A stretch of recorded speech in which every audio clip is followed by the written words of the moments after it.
Morning to all. मैं नरेंद्र सिंह आज आपको व्याकरण विभाग से पत्र लेखन प्रश्नोत्तर मतलब पत्र लेखन में पत्र कैसे लिखे जाते हैं इसका एक नमूना लिख कर हम बताएंगे आपको, और कुछ पत्र मौखिक रूप से हम आपको बताएंगे कि कैसे कैसे पत्र परीक्षा में आते हैं, तो उसका किस प्रकार से आप उत्तर लिख सकते हैं इस संबंध में हम आपको बताएंगे। तो आज की इस क्लास में आप सबका स्वागत है, ध्यानपूर्वक सुनिए। देखिए, पत्र लेखन एक कला है जिसमें हम अपने विचारों को, अपने संदेश को, अपनी भावनाओं को व्यक्त करते हैं। आज मोबाइल का युग है, इसलिए बहुत सारे काम हम जो पत्र से कर लेते थे आजकल मोबाइल के द्वारा और दूसरे संचार माध्यमों के द्वारा कर रहे हैं, लेकिन पत्र का महत्व आज भी है। पत्र ने अपना महत्व आज भी बनाया हुआ है। सरकारी कार्यालयों में और दूसरे विभागों में आज भी पत्र बदस्तूर जारी है। पत्र लिखना, पत्र भेजना, पत्र पाना, ये सब काम आज भी चल रहा है। तो सूचना पहुंचाने का, विचारों को दूसरों तक पहुंचाने का, भावनाओं को दूसरे तक पहुंचाने का पत्र एक अच्छा माध्यम है। पत्र लिखने वाला अपने विचारों को लिखता है, प्रभावशाली ढंग से लिखता है, और पत्र पाने वाला उस पत्र की भावनाओं को पढ़कर आनंद प्राप्त करता है। कुछ पत्रों में सुखद समाचार होते हैं, कुछ पत्रों में दुखांत समाचार भी होते हैं। किसी का जन्म हुआ है, उसी का समाचार पत्र के माध्यम से पता चलता है, और किसी की मौत हो गई या देहांत हो गया है, वो भी पत्र के माध्यम से हमको अगर सूचना मिलती है तो दुखांत पत्र हो जाता है। पत्र कैसे होने चाहिए? पत्र की भाषा सरल, स्पष्ट और विषय के अनुकूल होनी चाहिए। पत्र साफ सुंदर अक्षरों में लिखा जाना चाहिए। उचित विराम चिन्हों का प्रयोग करना चाहिए। पत्र में लिखने वाले का पूरा पता और मोबाइल नंबर, आजकल मोबाइल नंबर बहुत जरूरी है, क्योंकि किसी भी पत्र में किसी चीज़ की मान लो कमी हो गई या कोई बात हमने स्पष्ट रूप से नहीं समझ में आई, तो हम मोबाइल द्वारा हम सूचना प्राप्त कर सकते हैं या उस व्यक्ति से संपर्क कर अपनी भावनाओं की अभिव्यक्ति कर सकते हैं। इसलिए पत्र में अपना मोबाइल नंबर लिखना बहुत जरूरी है। तो पत्र में लिखने वाले का नाम, पूरा पता उपयुक्त स्थान में लिखना चाहिए।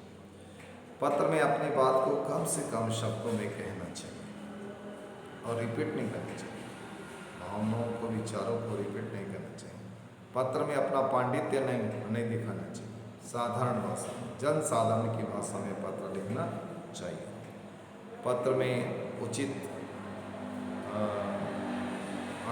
संबोधन और अभिवादन, पहले संबोधन आता है, उसके बाद अभिवादन का प्रयोग करना चाहिए। पारिवारिक पत्रों में प्यार की खुशबू होनी चाहिए, स्नेह का भाव होना चाहिए, अपनेपन की भावना होनी चाहिए। प्रार्थना पत्रों में सम्मान की और शिष्टाचार का ध्यान रखना जरूरी है। इस प्रकार की पत्र प्रभावशाली बनते हैं। यादगार पत्र भी हैं। हमारे इतिहास में बहुत सारे यादगार पत्र हैं। पंडित जवाहरलाल नेहरू ने अपनी बेटी इंदिरा को जो पत्र लिखे थे, वो तो एक इतिहास है। पिता के पत्र पुत्री के नाम, ऐसे किताब छपा जो जेल में पंडित जवाहरलाल नेहरू ने अपनी पुत्री इंदिरा गांधी को लिखे थे। उसके बाद सुभाष चंद्र बोस ने अपनी माँ के नाम से बहुत सारे पत्र लिखे। ये भी एक ऐतिहासिक दस्तावेज है।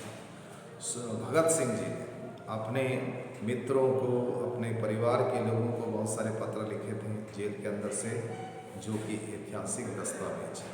तो कुछ पत्र ऐसे हैं जो आज भी जिंदा है, जिन पत्रों से हमें प्रेरणा मिलती है। बहुत सारी अच्छी अच्छी सीख मिलती है। तो पत्र इतिहास भी है, पत्र प्रेरणादायक संदेश भी है, बहुत कुछ है। पत्रों में बहुत वजन होता है। हम पत्रों का महत्व जाने, मूल्य जाने। मैं तो मानता हूँ कि आज भी हमको पत्र लिखना चाहिए। ये मूल चीज़ है, मूल चीज़ कभी खराब नहीं है। मोबाइल एक बार साथ छोड़ सकता है, लेकिन पत्र जिंदगी भर आपका साथ निभाता है। डाक विभाग के द्वारा आप लिखे गए पत्र समय पर उचित व्यक्ति को मिल जाते हैं। तो संचार माध्यम का एक सशक्त माध्यम है लेटर राइटिंग, पत्र लेखन। पत्र के प्रकार, पत्र दो प्रकार के होते हैं, एक औपचारिक पत्र, एक अनौपचारिक पत्र। जो औपचारिक पत्र होते हैं वे कार्यालयों में अधिकारियों को, अखबार के संपादकों को, प्रधानाचार्य को आदि को लिखे जाते हैं। इसमें प्रार्थना पत्र आते हैं, शिकायती पत्र आते हैं, व्यावसायिक पत्र आते हैं। इसको बोलते हैं औपचारिक पत्र। कुछ पत्र अनौपचारिक होते हैं। अनौपचारिक जो पत्र होते हैं वो मित्रों को, रिश्तेदारों को, भाई बहनों को आदि को लिखे जाते हैं। बधाई पत्र, निमंत्रण पत्र ऐसी श्रेणी में आते हैं। इनको अनौपचारिक पत्र भी कहते हैं। तो पत्र के मुख्य अंग क्या क्या होते हैं? पत्र के मुख्य अंग है स्थान पत्र,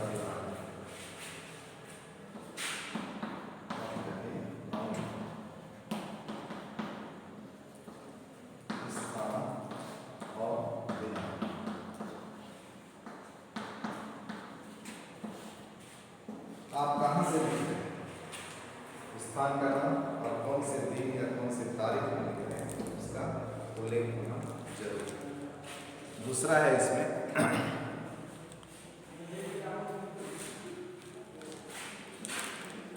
अभिवादन, संबोधन और अभिवादन।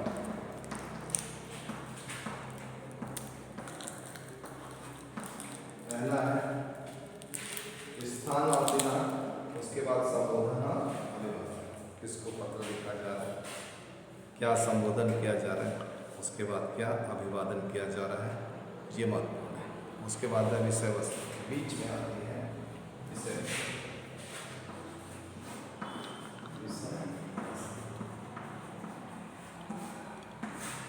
पत्र लिखने का उद्देश्य क्या है, किस विषय पर पत्र लिखा जाता है, इस कॉलम में इसका विस्तार से वर्णन किया जाता है। और अंत में होता है अंत, विषय वस्तु के मतलब होता है समाप्ति।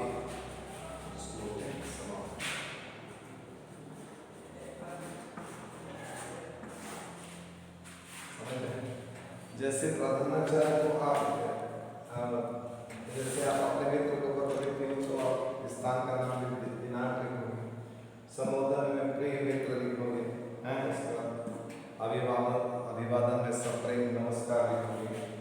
उसके बाद पत्र आप क्यों लिख रहे हो उसका विषय वस्तु लिखोगे और अंत में फिर लिखोगे तुम्हारा अभिन्न मित्र, ये सब लिखोगे। तो संबोधन, अभिवादन और समाप्ति ये पत्र के अंग है। तो सबसे पहला स्थान हो गया, फिर है संबोधन और अभिवादन, फिर है विषय वस्तु, उसके बाद है समाप्ति। तो इस प्रकार ये पत्र के अंग है। पत्र दो प्रकार के अभी बताए मैं, औपचारिक पत्र और अनौपचारिक पत्र।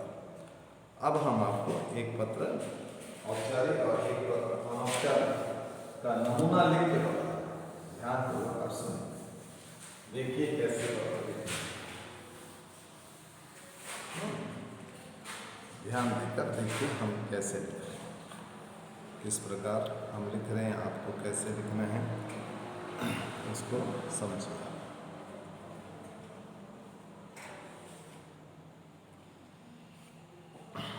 एक पत्र है, आपने विद्यालय की प्रधानाचार्य को फीस माफी, शिक्षण शुल्क माफी के लिए प्रार्थना पत्र लिखिए।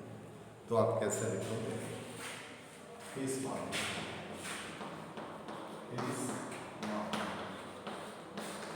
प्रधानाचार्य, ये देखो ये मार्जिन है और ये इसका फीस। तो सबसे पहले आप लिखेंगे स्थान, यहाँ पर लिखेंगे सबसे पहले सेवा, उसके बाद लिखेंगे आप प्रधानाचार्य, उसके बाद आप लिखोगे विद्यालय का नाम ज्ञान ज्योति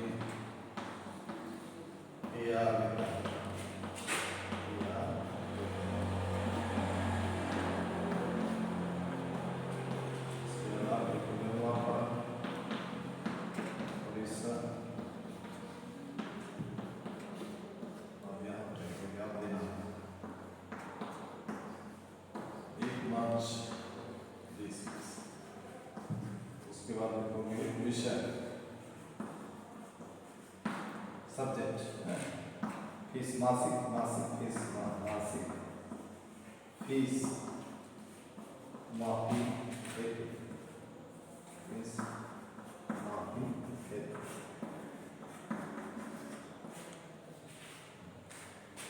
तो फीस माफी आप मासिक शुल्क देने, मासिक फीस स्कूल की महीने की फीस देने में असमर्थ हैं, कारण बताते हैं, प्रधानाचार्य को पत्र लिखिए। तो सबसे पहले लिखेंगे आप सेवा में काम करें, प्रधानाचार्य कामा,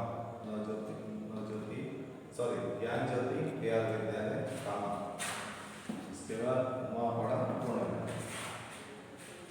पत्र में विराम चिन्हों का प्रयोग जरूर करें, उचित स्थान पर उचित विराम चिन्ह का प्रयोग कीजिए। उसका दिनांक, उसके बाद विषय, विषय आपने का फीस मांगे, और इसके बाद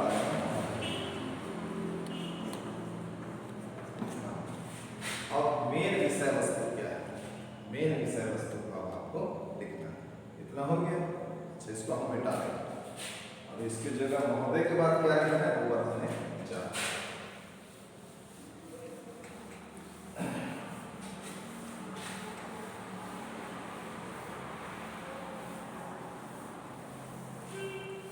अब आप लिखोगे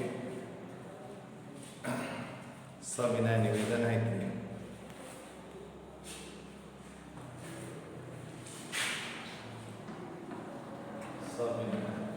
निवेदन है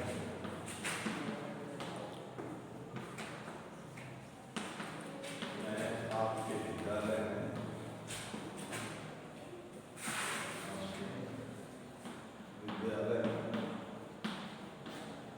कक्षा 8वीं का छात्र, ठीक है। मेरे पिताजी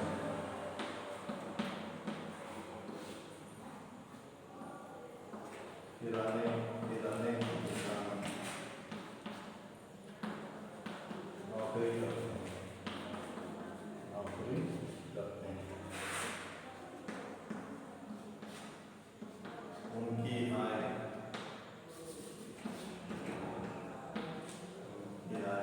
10,000।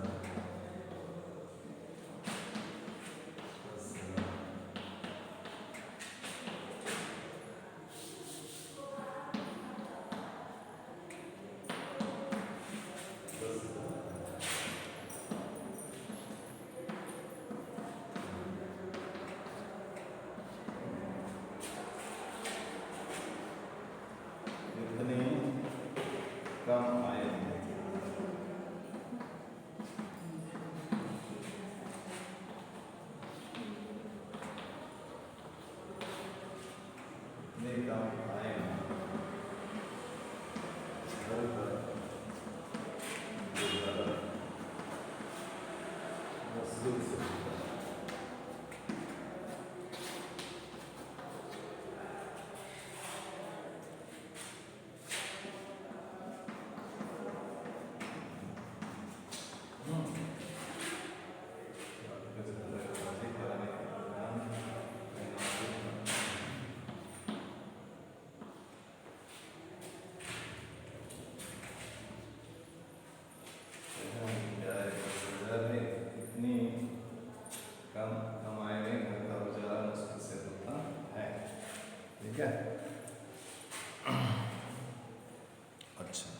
आगे बता रहे हैं, ध्यान दीजिए।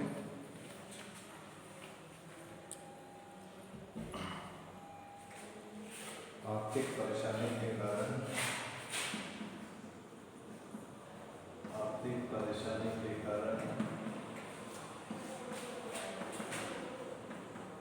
मैं निर्धारित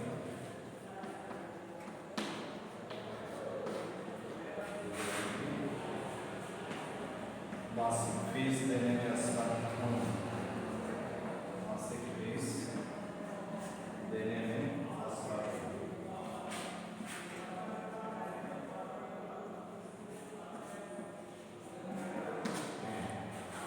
आर्थिक परेशानी के कारण मैं मासिक फीस देने में असमर्थ हूँ। मैं पिछले 3 साल से अपनी कक्षा में प्रथम स्थान पर आ रहा हूँ।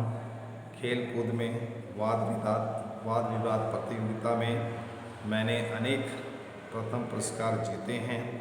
अतः आपसे प्रार्थना है कि आप मेरी मासिक शुल्क शिक्षण शुल्क माफ़ करने की कृपा करें।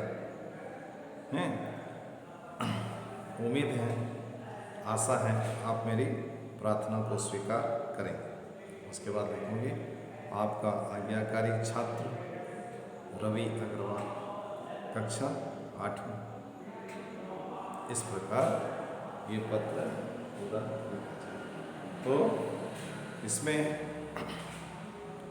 अपने बारे में भी कुछ लिखना जरूरी है कि आप कैसे विद्यार्थी, पढ़ाई में आपका क्या योगदान है, और पढ़ाई में आपका क्या महत्व है, कितना आप कैसे पढ़ रहे हैं, क्या पढ़ाई कर रहे हैं, कैसे पढ़ाई कर रहे हैं, पढ़ाई में आपका स्थान क्या है, आप कैसे छात्र हैं, परिश्रमी छात्र हैं, आपका रिकॉर्ड क्या है पढ़ाई में, ये सब बताना भी जरूरी है, जिससे स्कूल कमेटी आपको मदद करने के लिए तैयार हो सके।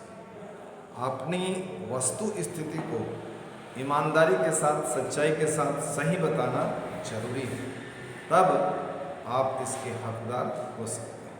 किसी प्रकार का धोखा इसमें नहीं होना चाहिए, समझ में। तो ये पत्र ऐसे लिखे जाते हैं।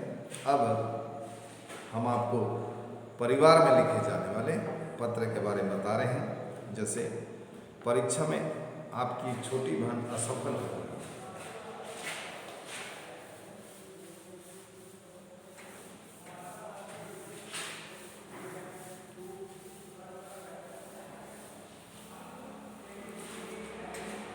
आपकी छोटी बहन परीक्षा में असफल हो गई, उसे सांत्वना देते हुए पत्र। तो परिवार में लिखे जाने वाले ऐसे पत्र कैसे लिखे जाते हैं, उसका एक नमूना हम आपको बता रहे हैं। आप स्थान परीक्षा भवन से आप परीक्षा भवन, दिनांक लिखेंगे, दिनांक 2 मार्च 2020। अपनी छोटी बहन को लिख रहे हैं, तो प्रिय सारिका, आपकी छोटी बहन इसलिए प्रिय सारिका, उसका नाम सारिका है, सारिका लिखिए। आप ये उसके बाद लिखिए आशीर्वाद। ये संबोधन है, प्रिय सारिका संबोधन है, और आशीर्वाद अभिवादन है। आप बड़े हैं, आपकी बहन छोटी हैं, तो प्रिय बहन भी लिख सकते हो, इसकी जगह में प्रिय बहन भी लिखा जा सकता है, प्रिय सारिका भी लिख सकते हैं, और आशीर्वाद लिखना है, शुभ आशीष भी लिख सकते हैं, शुभाशीष, शुभाशीष जैसे आप। अब इसके बाद मेन विषय वस्तु आपको क्या लिखना है, इसके बारे में आपको बता रहे हैं। कैसे लिखेंगे आप। आज ही पिताजी का पत्र मिला, पढ़कर दुख हुआ कि इस बार तुम वार्षिक परीक्षा में असफल हो गई।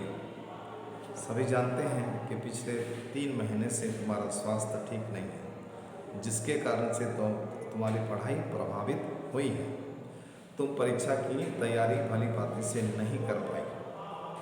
कोई बात नहीं, इसमें निराश होने की आवश्यकता नहीं है। इस प्रकार असफलता से निराश नहीं होना चाहिए, घबराना नहीं चाहिए, दुखी नहीं होना चाहिए। जीवन में उतार चढ़ाव, सफलता असफलता, आशा निराशा सब चलते रहते हैं। हमें असफलता से प्रेरणा लेनी चाहिए और सफलता के लिए प्रयास और परिश्रम करना चाहिए। तुम आने वाले दिनों में अपनी कक्षा में प्रथम स्थान प्राप्त करो, इसके लिए अभी से तुम मेहनत आरंभ करो। मन लगाकर पढ़ो, परिश्रम के साथ पढ़ो, समझ कर पढ़ो, समझो और लिखो। ये पढ़ाई के 3 सिद्धांत हैं। परिश्रम से सफलता मिलती है, जो परिश्रम करते हैं जीवन में जरूर सफल होते हैं। तो अगले वर्ष तुम अपनी कक्षा में अवश्य प्रथम आओगी, प्रथम स्थान प्राप्त करोगी, इसके लिए तुम अभी से प्रयास करो। आशा है मेरी सलाह, मेरी बात को तुम समझोगे और साहस और आशा के साथ इन परिस्थितियों का सामना करोगी, समझदार बनोगी। पिताजी को, माताजी को मेरा प्रणाम, शुभकामनाओं के साथ तुम्हारा बड़ा भाई किशोर। ऐसा समझ गए? हाँ। तो इस प्रकार पत्र लिखने से आपको परीक्षा में बहुत अच्छे नंबर मिले।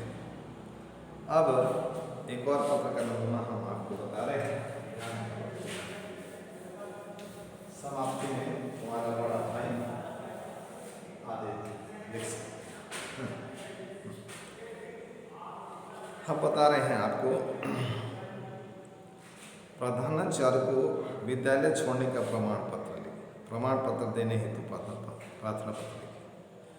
आपके पिताजी का ट्रांसफर नयापाड़ा से संबलपुर हो गया, अब आपको ये विद्यालय छोड़ना है, अतः विद्यालय छोड़ने का प्रमाण पत्र लेने के लिए प्रधानाचार्य को पत्र लिखिए। तो इस प्रकार के पत्र कैसे लिखे जाएंगे, उसका एक नमूना हम आपको बता दें। तो सबसे पहले हुई सेवा में प्रधानाचार्य,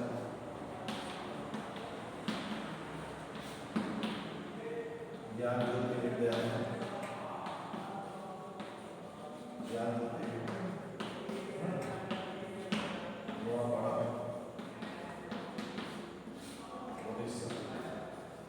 विद्यालय पूरा लिख सकते हैं, ज्ञान ज्योति विद्यालय पूरा लिख सकते हैं।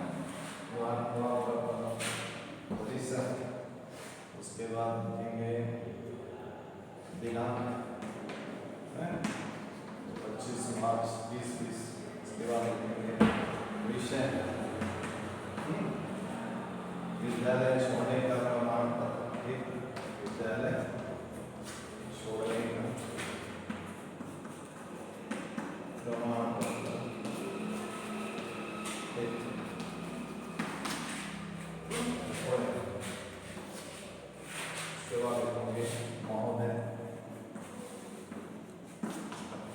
आप इतना लिखने के बाद सबसे पहले सेवा में, इसके बाद प्रधानाचार्य, उसके बाद ज्ञान ज्योति विद्यालय, उसके बाद नुआपड़ा, उसके बाद दिनांक, उसके बाद विषय वस्तु, विद्यालय छोड़ने का प्रमाण पत्र हेतु, उसके बाद महोदय, और उसके बाद आता है फिर मेन विषय वस्तु।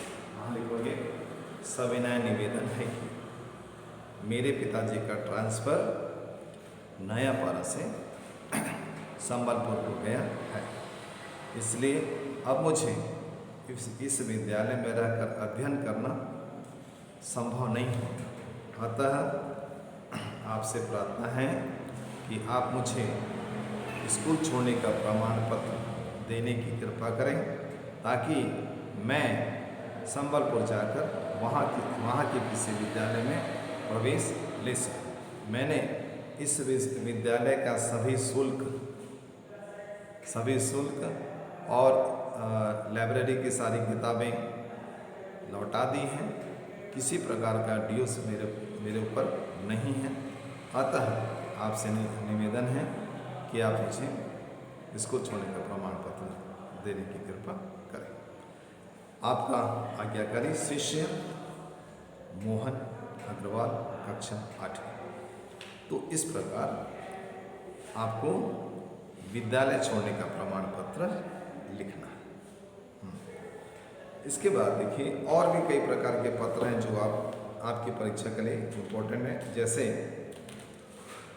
अपनी वार्षिक परीक्षा की तैयारी के विषय में बताते हुए पिताजी को पत्र लिखें। आप वार्षिक परीक्षा के लिए किस प्रकार से तैयारी कर रहे हैं इसका वर्णन करते हुए पत्र लिखें। अच्छा, आप गर्मी की छुट्टियां अपने मित्र के साथ बिताना चाहते हैं तो उसे मुंबई में आप रहते हैं बुलाते हुए पत्र लिखो और मुंबई में आप उसके साथ क्या क्या जगह देखना चाहते हैं उसका भी वर्णन करना है।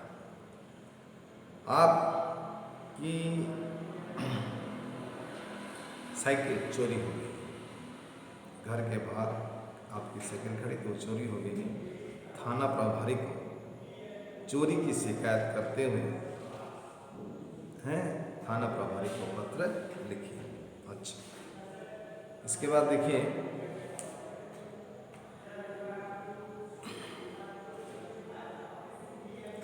आपके जिस वार्ड में आप रहते हैं वहाँ बहुत गंदगी है। उस गंदगी का वर्णन करते हुए सफाई के लिए नगर पालिका परिषद NAC के अध्यक्ष चेयरमैन को शिकायती पत्र लिखिए कि आपके वार्ड में किस प्रकार की गंदगी मची हुई है, क्यों गंदगी मची है और आप क्या चाहते हैं, सफाई के एवज में आप क्या चाहते हैं, इसके बारे में वर्णन करते हुए चेयरमैन NAC चेयरमैन को पत्र लिखना है। तो ये है पत्र लेखन के कुछ नमूने। कुछ और पत्र का नमूना हम आपको बता रहे हैं। सफाई के लिए अभी मैंने बताया। इसके बाद देखिए अपने विद्यालय में आपके विद्यालय में वार्षिक उत्सव बड़े धूमधाम से मनाया गया। इसका वर्णन करते हुए अपनी माता जी को पत्र लिखिए। कैसा वार्षिक उत्सव कैसा था इसके बारे में वर्णन करते हुए अपनी माता जी को पत्र लिखना है। इसके अलावा देखिए आपको कुछ रुपयों की आवश्यकता है। किताब खरीदनी है, आपको कुछ नई किताबें खरीदनी है, उसके लिए आपको रुपयों की आवश्यकता है। पिताजी रुपए मंगाने के लिए पिताजी को पत्र लिखिए। अपने पिताजी को पत्र लिखना है। किस लिए लिखना है आपको कुछ क्या मंगानी है, कुछ किताबें लेनी है, तो कुछ रुपए की दरकार है, इसलिए वो लिखिए। अच्छा, और देखिए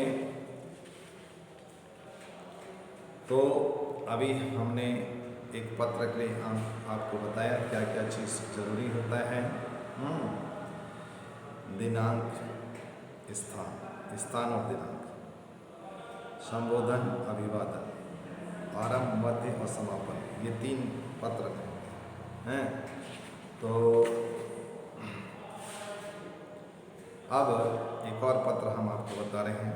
आप अपने बैंक में नया खाता खोलना चाहते हैं, सेविंग अकाउंट खोलना चाहते हैं, तो बैंक मैनेजर को पत्र लिखिए कि आप स्टेट बैंक ऑफ इंडिया के मैनेजर को पत्र लिखना है जिसमें आप नया खाता खोलने के बारे में अपने विचार आपको लिखने हैं।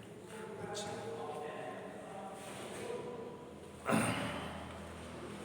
इसके अलावा देखिए और कुछ बता रहे हैं।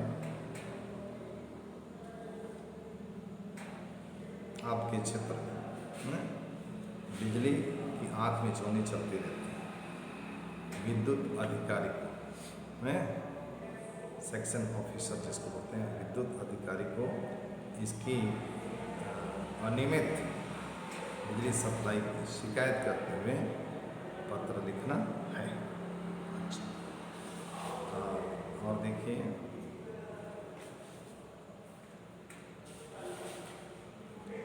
आपका मित्र राजेश वाद विवाद प्रतियोगिता में प्रथम आया है।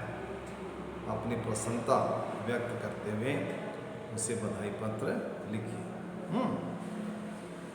आपका मित्र वाद विवाद, स्कूल में वाद विवाद कंपटीशन हुआ है जिसमें आपका मित्र प्रथम आया है, आप अपनी प्रसन्नता व्यक्त करते हुए उसे पत्र लिखें। इस प्रकार के पत्र कैसे लिखे जाते हैं देखिए, सबसे पहले ऊपर में लिखोगे परीक्षा भवन, उसके बाद दिनांक लिखोगे, उसके बाद आप प्रिय मित्र राजेश हैं नमस्ते लिखोगे, तो उसके बाद लिखोगे तुम्हारा पत्र मिला, यह जानकर बहुत खुशी हुई कि तुमने अपने स्कूल में आयोजित वाद विवाद प्रतियोगिता में प्रथम स्थान प्राप्त किया है। तुम्हारी इस सफलता पर मुझे बहुत खुशी हुई है। मेरी तरफ से हार्दिक बधाई और शुभकामनाएं स्वीकार करो। तुम्हारी इस सफलता पर मुझे गर्व है। आने वाली सभी प्रतियोगिता में तुम इसी प्रकार सफलता प्राप्त करो, यही मेरी शुभकामनाएं हैं। तो इस शुभ अवसर पर तुम्हें और तुम्हारे पूरे परिवार को बधाई बधाई। तुम्हारा मित्र क ख ग। अक्सर देखा जाता है कि अपना पत्र में अपना नाम गोपनीय रखने का विधान अब चालू हो गया, इसलिए तुम्हारा मित्र के बाद नाम नहीं लिखना चाहिए। कोई भी नाम, काल्पनिक नाम हो या आपका नाम नहीं लिखना है, उसकी जगह लिखना है क ख ग अ ब स च छ ज, ऐसा कुछ भी लिख सकते हैं, जिसमें पत्र की गोपनीयता बनी रहे, आपका नाम गोपनीय बना रहे। हाँ, इसके बाद देखिए, आज बस इतना ही। कल फिर हम एक नए पत्र के साथ, नए निबंध के साथ आपकी सेवा में फिर हाजिर होंगे। आज हमने जो पढ़ाया उसको आप अपनी ग्रामर किताब से खोलिए और जितने भी पत्र आपको दिए हैं उसको पढ़िए, समझिए। कोई भी विषय समझ में ना आए तो हमको 7894945066 पर संपर्क कर हमारी मदद लीजिए। हम आपको आपकी हर प्रकार की मदद करने के लिए हर समय तैयार हैं। ओके, नमस्कार।